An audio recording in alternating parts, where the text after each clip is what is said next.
All right, and we're back with the second discussion topic of the day, where Vince has strong opinions about hex grids. I have strong, weak opinions about hex grids. As kind of said in the title here, they are the THACO of modern tabletop RPGs. So, first and foremost, let me explain THACO. Oh, I see what this video is actually an excuse for. No, it's just this one page. But yeah, THACO, or 2-hit armor class 0. So that is the number 0 and not the letter 0. Originates as a codified rule in Advanced Dungeons & Dragons 2nd Edition to turn the previous 2-hit tables into a singular number. THACO always sort of existed, and players would just do this anyways, so they just kind of made it an official rule in 2nd Edition. You would roll a d20, add the target's AC to the roll, as well as other modifiers. If it equaled or beat THACO, you hit. Alternatively, you rolled the die and told the DM what AC you hit by subtracting your roll from your THACO. Well, this is not actually hard. It is just worse than rolling a d20 plus number and then equaling yay or nay. The only reason to use THACO in a new game over the newer systems is to make your game compatible with TSR D&D content, as the addition method is just mildly better. I will point out, you will hear a lot of people piss and moan and scream and shout about how terrible THACO was. THACO was fucking fine. You're just a goddamn baby. Yeah, THACO is easy enough to play with. You just see a table of numbers and you go, oh my god, it's so complicated. It's basic fucking arithmetic. It's not actually any different than rolling a d20 and adding a number. It's just that AC went from -10 to 10. Yeah. It is also just worse than doing it the other way. Yes. It is. It is a needless complication on the concept of roll d20, adjust by number. But at the end of the day, it is still roll d20, adjust by number. Yeah. Yeah. So back to the actual topic. Squares are just better. There's no advantage of using a hex grid in a tabletop RPG over a square one, including every talking point you're about to mention. As I say the sentence, you're just wrong, and settlers can suck CPG gray. Actually, this is more focused on the video. No, just that one comment. And actually, the Settlers of Catan is actually fine, but you're still wrong as far as tabletop RPGs are concerned. In any case, so range on a grid is always an abstraction. First and foremost, if your thinking is just has more precise movement, it just doesn't.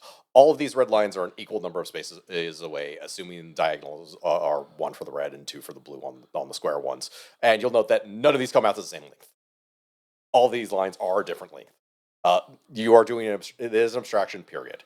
If you want to be exactsies, you basically need to break out a measuring tape, which is kind of its own type of finicky nonsense if you're doing this in meat space, as I can attest to from playing war games, as can Shiv even more so probably. So point of order, you've already pointed out one flaw with squares, that you have to make the assumption that diagonals are a single space rather than multiple spaces, which is not always a safe assumption to make. Different systems handle that differently. That's not the case in hexes. A diagonal hex is always 1. Yes, you do have to define them in rules as opposed to the diagonal hexes. I will concede that. That is not a big deal. No, I'm just pointing out. I also did not do, a diagonal hex is 1.5, or a diagonal square is 1.5. You could also just make these rules for the hexes anyways. I could make a rule that says it takes 1.5 to jump diagonally over from one hex to another. You could. Yes, but the difference is that with squares you have to answer that question. With hexes you do not. Yeah. No. The assumption is you move from one hex to another, in which case hex is all adjacent hex. Yeah. But yeah, you do have to find whether the movement has diagonal or just orthogonal. Yeah. But at the same time, it's like, and I could also make... if you are doing diagonal, whether it's 1, 2, 1.5. Every other one is 2. Yeah. I am glad that a popular game did this, so no one else will. Yes. Is what I want to say, except Pathfinder 2nd Edition decided to do this anyways. Pathfinder 2nd Edition? Yes. 1, 2, 1, 2. Yes, We've got opinions about Pathfinder 2nd Edition. Pathfinder did do 1, 2, 1, 2, because 3.5 did 1, 2, so... Yeah, but that's not an excuse for 2nd Edition, which is incompatible. No, I'm just saying it makes sense they kept it. Well, we'll express many of our opinions on Pathfinder 2nd Edition when we eventually get around to that video. That one's going to be a while because I want to give it a full, fair shake, and that's going to take some reading. Yeah. But yeah, for hexes, you could also say going east and west literally going over there is you kind of do a jump and it's like a 1/5 movement for that or something silly like that. Also, Hunter, I do need to call you out for the. Did you expect anyone in this group to not have opinions on Vince's opinions on hexes? Oh, no.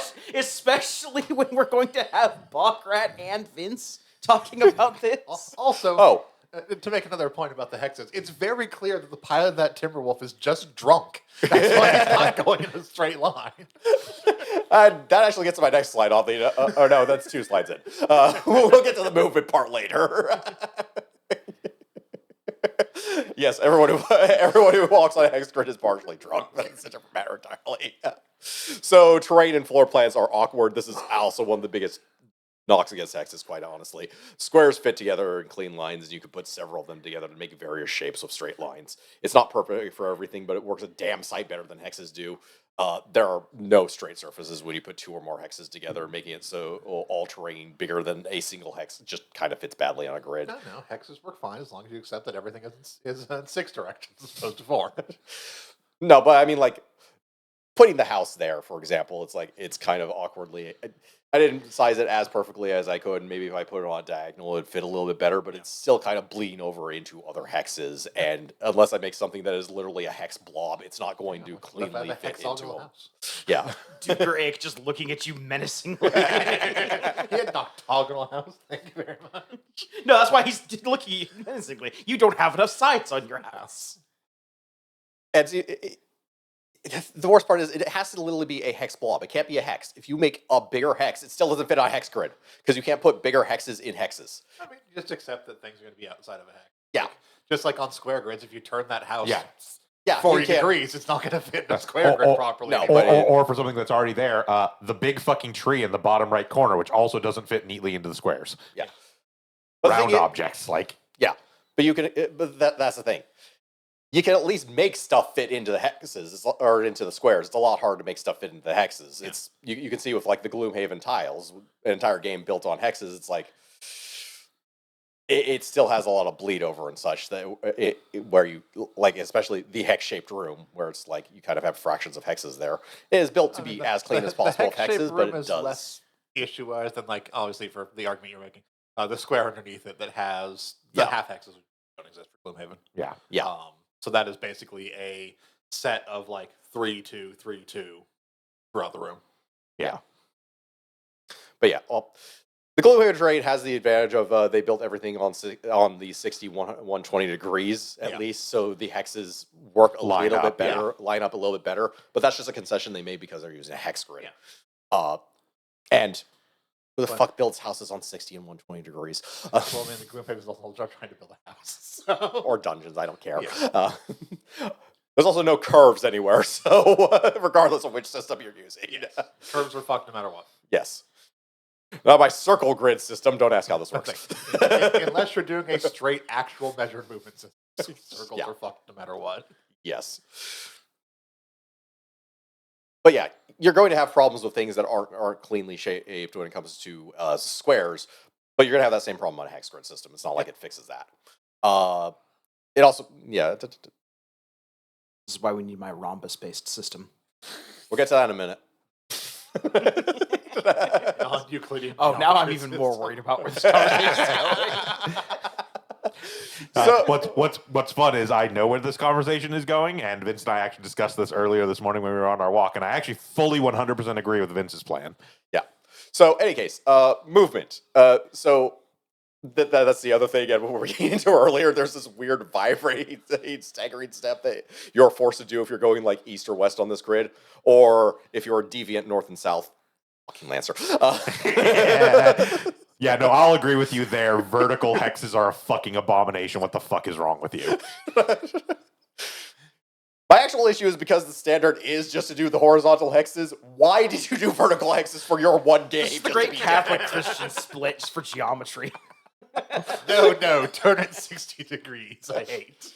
90. Or 90 degrees. 90 It is degrees. 90. Yeah, There's the one thing that's 90 degrees. Lancer does vertical hexes. 60 would change nothing. Yeah, 60 would change nothing, yeah. Vertical hexes Turn in it Lancer. 30 degrees. I hate So the everything. pointed bits are the top and bottom. Yeah.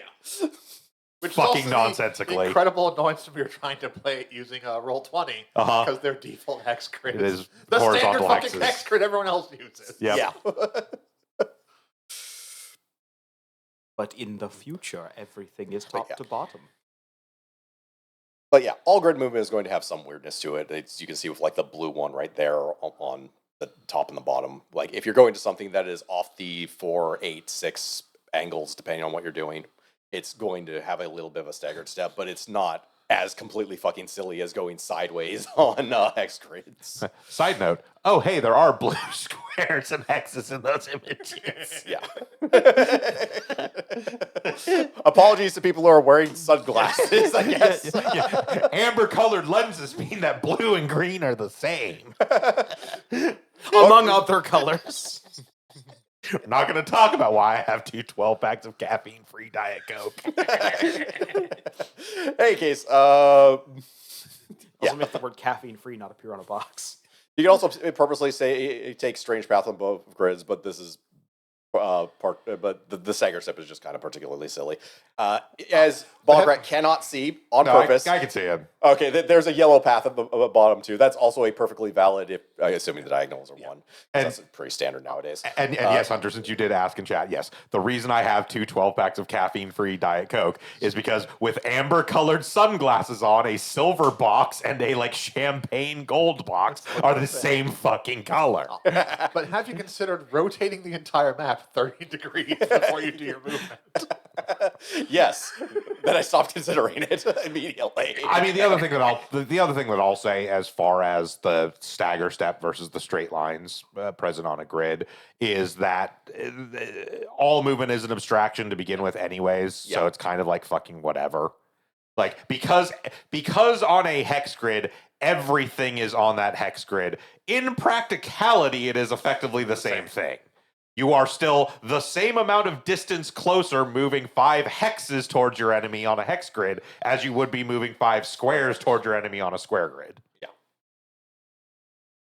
I more point this out because it is kind of a particular silliness that you don't actually get on a square grid. No. Strangely enough.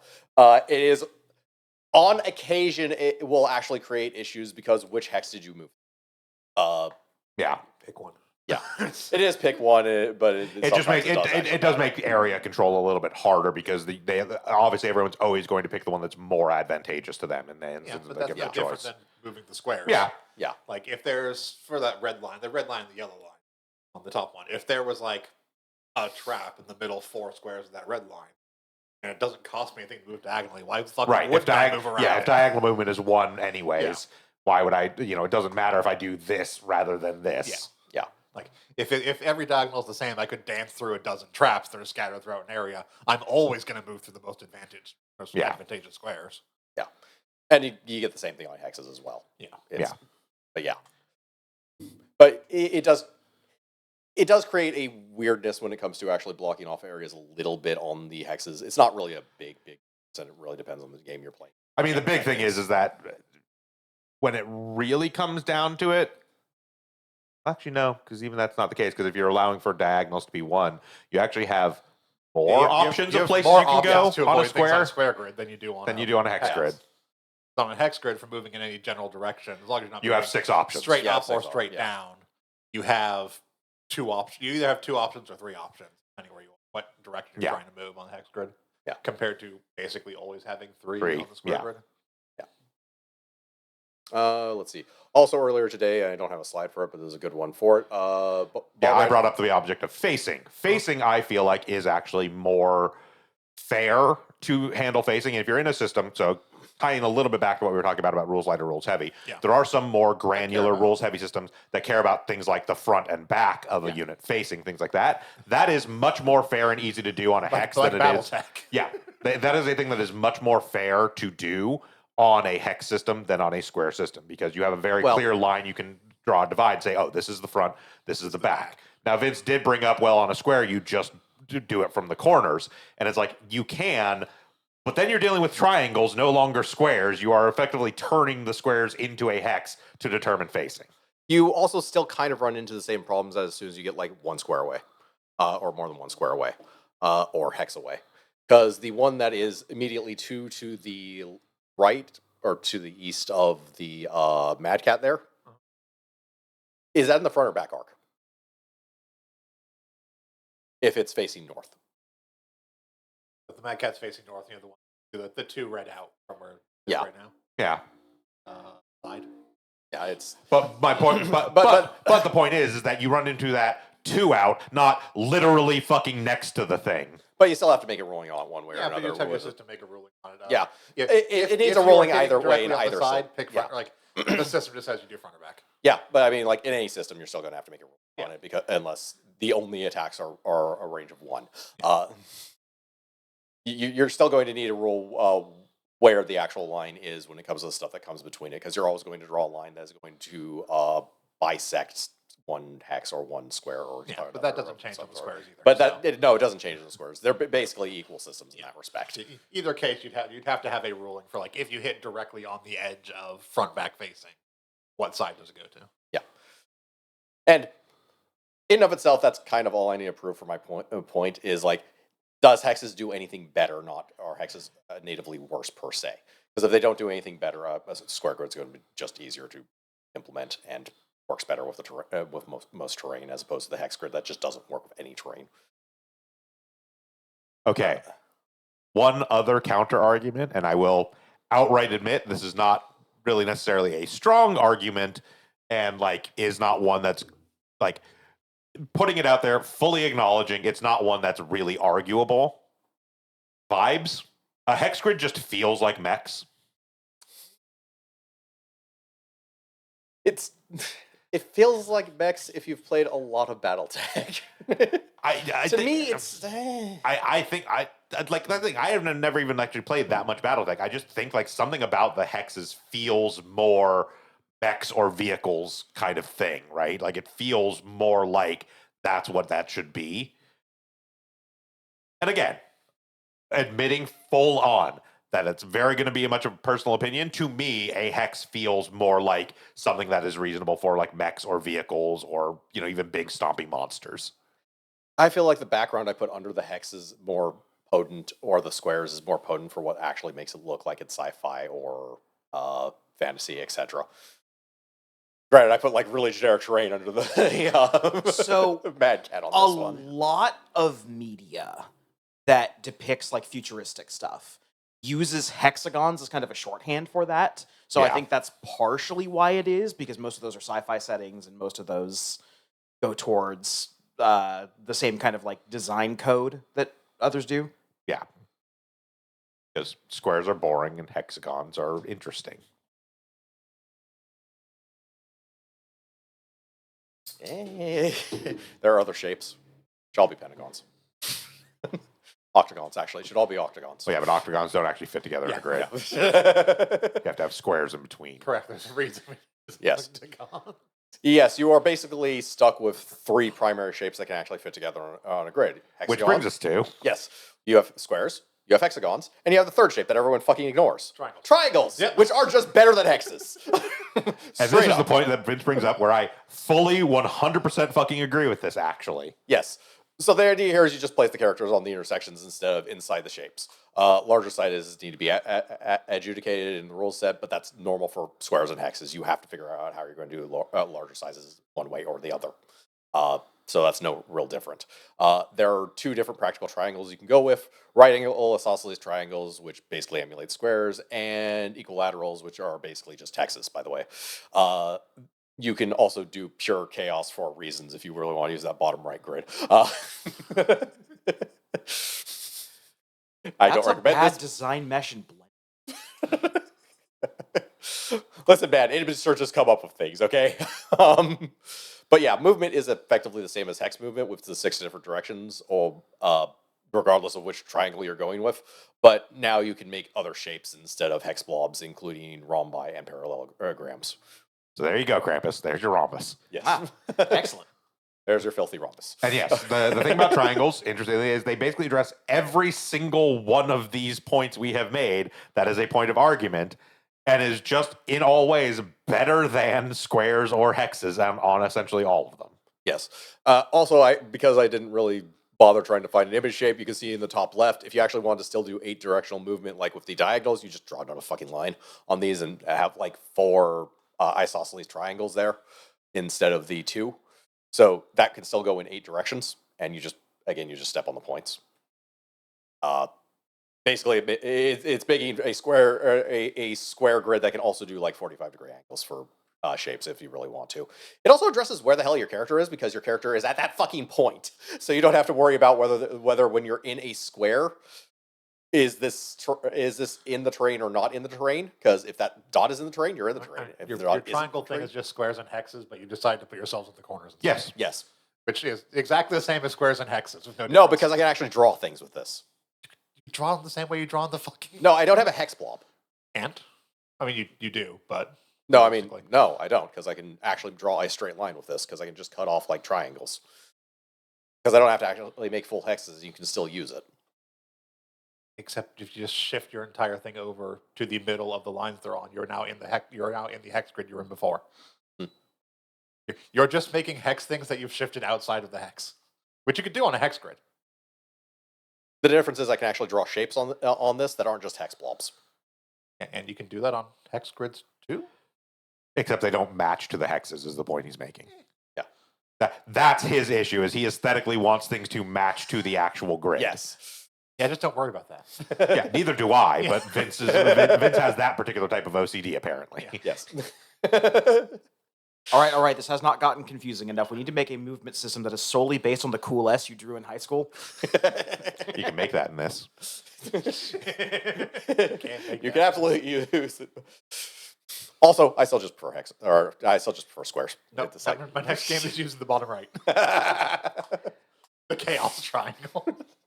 It's just easier to throw a Off square the grid map on grid something. from Stellaris. But yeah, I would just use triangle, or I just use triangles and center dot movement over for just doing a hex. It's just The works out better. the one massive counterpoint to the triangles argument. Good fucking luck getting Roll20 to work with this shit. Well, I don't know. Roll20 seems to want to put my character on the dots in between spaces, anyways. So.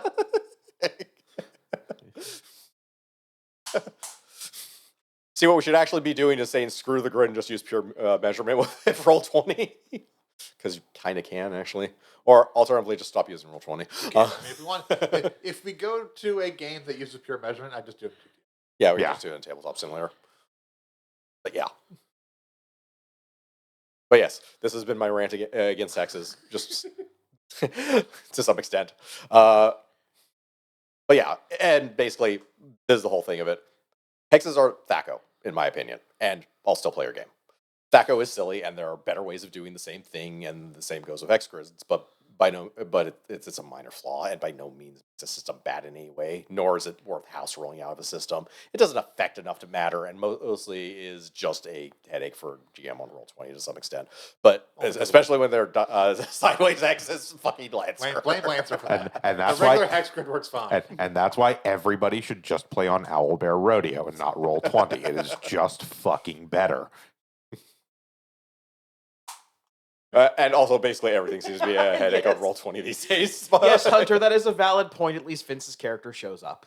Yeah, there are other issues with Roll20 that we've had, especially with the D&D. For whatever reasons. Yeah. Where it hates making some characters. Listen, man, show fucking up. skill issue, Dio. I had like 4 different characters I would pull onto that map, and none of them ever had any fucking problems. I don't know what the fuck you did. I don't know how it broke my character sheet specifically on Discord, but not on the actual Roll20, and I don't know. That shit too. I mean, the Discord is experimental, I believe. Yes. But regardless, really, this is just personal preference. Also, Lancer rules. Everyone should play Lancer. Lancer is good. Lancer is good. Answer's good. Sideways hexes aside. And hexes aside. Well, here's the thing, though. You don't have... Okay, hold on. You don't have to use sideways hexes. We did actually play it with the regular horizontal hexes when we were doing the stuff on Roll20. No, I'm pretty sure we did. Did we do sideways hexes? No, we Up did to the horizontal. last couple of maps, yes, we did Okay. sideways hexes. I Yeah. changed the... Okay. It was a pain in the ass, but... To change the orientation or to use it the other way around. Basically, any assets that they have. Considering I was drawing most of the maps with just the yeah. drawing tools and Roll20, it wasn't that much of a pain to do them. Once I started actually using a program to make Lancer maps, no, we just went to horizontal ones because trying to make the because the editor Lancer program. map creator program that I have does normal fucking hexes. Yeah. we swapped over after that because there was limits to what I was willing to put And up you with. could not just easily map them into Roll20 because it did the hex grid the same way. But regardless, hexes and squares, personal preference. Technically, Roll20 does actually have an option to set to vertical hexes. Honestly, squares are just mechanically better. Functioning the same. I have 8 directions instead of 6. Suck it. That could be 4 directions depending on your system. But my system is only limited to my imagination and what the rules book says. Which is true on both of them. It doesn't really matter in that respect. But yeah, it doesn't make or break a system. It is a minor thing. I've played plenty of games that use hex grids. I will grumble off to the side later. But it doesn't really break anything. Vince drunkenly staggering down the street from hex to hex, complaining that squares were better back in his day. Who built this hex sidewalk that just staggers back and forth? What the fuck is wrong with you? A hex on the man who made hexagons. Should have been triangles. Be straight fucking lines at least. Yeah. Let's get you back to the apartment. And finally, the back of the book. Like I said, just rotate the world 30 degrees wherever you want to move. Even a triangle as their logo. Yes, Massive's logo is in fact a triangle. Tricky triangle. They also make another game that uses squares. Yes. That came found. So the point here is more to ask. Again, that's what I told you. Mechs are hexes. I think that's your 80s speaking. Well, clearly it's not because Massive's mech game uses hexes and their other game doesn't. Okay, Again, that's their 80s speaking. I'm not very disappointed you didn't scale the triangles in the back of this match up to match to the Massive logo. Okay, until I actually pulled this up right now, I forgot the logo was a triangle. Also, I don't think it's equilateral, so I would have to have done it is more not. work. And as is, it was hard to find a back cover because, their PDF for their rulebook doesn't actually. Yeah, have the a back PDF cover. doesn't have the back cover. The only way to get the back cover is to have the actual physical book. Yeah, and very few people ever actually got the physical Lancer book. Yeah, but yeah, the point here is more to ask the question to the game designers of why do they do the thing they do? What purpose does it serve to use a hex grid instead of a square grid? If the only answer is just to be different than the other game, by the other game I mean like D&D, then you should find a better answer or stick to the superior square grid. There are plenty of ways to distinguish yourself in the type of grid you use won't be noticed one way or another. Lancer's big selling point is tactical mech combat, not being a sideways hex grid. Basically, if it isn't broke, just don't break it. Yeah, see, this is the whole thing where you just swap hex and square in every argument Vince just made. And it's equally valid. Why make your shit with a square grid? I mean, No. superior The one thing hex that isn't grid. valid is superior square grid is me being subjective. I cannot see you subjectively saying the hex grid is superior. Yes, because you don't view hex grids as superior, so you refuse to believe so. Because you have to give me an argument as to why a hex grid is superior in any way that doesn't but then you break still have down. to give me an argument that the square grid's superior anyway doesn't break down when your Squares argument you have for all of them was the same. It doesn't do these right. Well, neither does fucking square. It does terrain better. I'm done. Cool. That's the Hexes only- feel more like a mech game. Done. All right, so when we come back, we're going to be in 3 separate cardboard boxes in opposite corners of the room. It doesn't feel like a mech game because I can't draw a mech on hexes that looks anything like a hex blob. I can actually draw a mech on You hexes. can't draw a mech, period. I can't draw anything, period. Don't limit it to mechs. It's already an extraction. My person isn't actually a 5-foot cube. There can be part of a house inside the square at the same time. It's okay. Well, no, Mackie. You're clearly not a 5-foot cube because you're a circular token inside a 5-foot square, meaning you also don't fit to a fucking square. So what you're saying is we need circle grids. Yes. No, wait, we need interlocking circle grids. No, what we need is Or if I'm moving on the scale of like next, I'm a fucking 20-foot tall mech. I don't take up this entire hex I'm in. Yes, part of a bush or building can also be in part of this hex. It's fine. No, we haven't gone radical enough. Alternatively, we just use measurements. Yeah. Similarly, Honestly, when it comes to a mech game, I think similarly, all buildings, everything in the real world aren't fixed to a 90-degree angle. Where squares immediately break down the same way hexes do. Wait, you mean SimCity lied to me? they're not fixed at a 90-degree angle, but they tend to align to that because streets are actually done on 90-degree angles generally. This street here has a curve right Yes. there. Houses are no longer on. Have the you ever 90-degree been grid. to New England? Because I promise you, their streets are not even remotely aligned to a grid. It depends on the part of town. Not in New England. Yeah. But yeah. Anyways. Granted, you're going to make concessions regardless of what you're like. Again, back to the Gloomhaven tiles. A lot of stuff is done in like the 60 and 120 degrees because they're using hexes. And honestly, 90 degrees is easy to work with. But whatever you're using as a background is going to concede whatever grid you're using. Yep. But regardless, that was our discussion about squares versus hexes. And I fully meant for this one to be contentious because I wanted to have fun. we'll be back in a little bit here as we continue our playthrough on Super Ramu Sundays of Fantasy Maiden Wars. So keep an eye out for that. Till then, have a good one, everyone. Yep. And hindsight's 2020.